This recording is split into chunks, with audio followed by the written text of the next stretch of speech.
Welcome back to the Black and Gold Report. We're now going to talk women's soccer with head coach Lars Anderson. Coach, welcome back to the show. Thank you for having me. Well, it's been a while since we've been able to sit down and talk to you on the show, so let's get the viewers caught up at home. The Braves are currently on a 9-3-2 and have posted an impressive 5-2-1 mark in Peach Belt Conference play.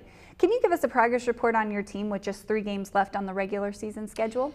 Well, I think so far so good. Sure, there are a couple of games that I would like to have back, but this is the Peach Belt, and a 5-2-1 record within the conference and a 9-3-2 overall is something that I think we have to be okay with at this point. We certainly have a huge challenge before us with the remaining 3 games all being conference games. 2 are at home and 1's on the road. Our first game is Young Harris, a team that we struggled to beat last year. We beat them 3-2 in an overtime game. Our second to last game is USC Aiken, a team that we drew with 0-0 at home last year. And then we finished with Columbus State, who's a perennial national powerhouse, and a team that we lost to 1-0 in the conference tournament last year. 9 points potential right there, and we're certainly looking forward to it. It's a great challenge, and this is why you're in the PBC. We certainly look forward to this last 3-game stretch.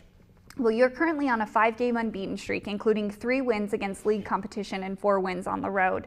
What is the mentality and confidence level of your team right now, and what do you hope to see from them down the stretch? Well, I think we feel like we're peaking at the right time. I feel like we've had some very positive results here as of late. We had a little bit of a Titanic moment. We lost 2 games in a row and everybody was headed for the lifeboats. And I try to remind the players that we have to stay the course. We lost to a very, very good Clayton team in a game that we didn't play well, and they were, quite frankly, the better team. And then we lost a heartbreaker in overtime to Armstrong Atlantic in a game where I thought we played very well, and other than giving up a goal late in overtime, I was incredibly pleased with our performance. And I had to remind the players that we have to stay the course. We have to believe we are heading in the right direction, and I think we all decided to man the pumps rather than to head for the lifeboats, and I'm proud of their response. Well, the Braves have posted a 6-0-1 record in 7 matches away from Pembroke this season. What does that say about the leadership and maturity of your team?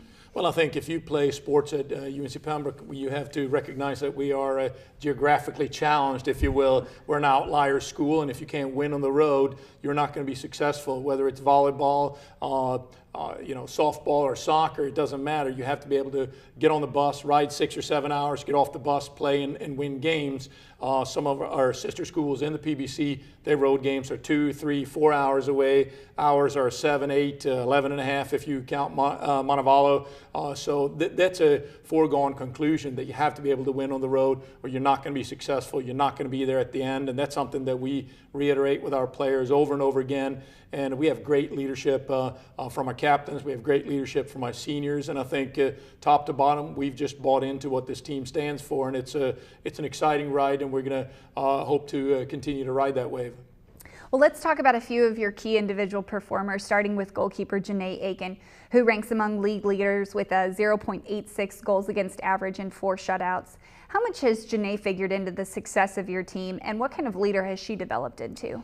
Well, Janae is a fantastic goalkeeper. She's a great shot stopper. She has great command of the 6-yard box.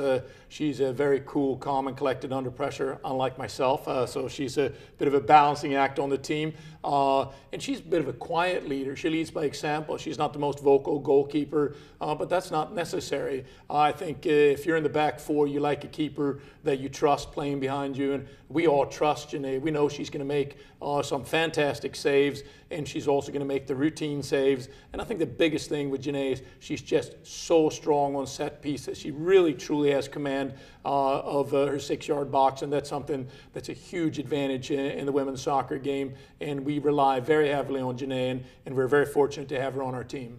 Well, Rayshawna Campbell currently ranks among the top 5 in the PBC with 23 points on 8 goals and 7 assists. She scored at least 1 point in 9 games this season. Talk about the type of season Ray Ray is having and how she's figured into the success of your team. Well, I'm very proud of Ray Ray. She came in and was the co-freshman player of the year 3 years ago, and I think she followed that up with by Rayshawna standards, an okay sophomore year. I don't think Rayshawna is okay by being an average player. She wanted to be a standout, and she trained hard this summer. She came to camp in better shape and better prepared than she did her sophomore season, and she's obviously off to a fantastic start, and we ride her success. When we need a point, we feel pretty confident that Ray Ray's going to come up with an assist or a goal, and that's a huge asset to have on any team. All right, thank you so much for being on the show with us today. Thank you. And thank you for watching this week's edition of the Black and Gold Report. Until next week, go Braves.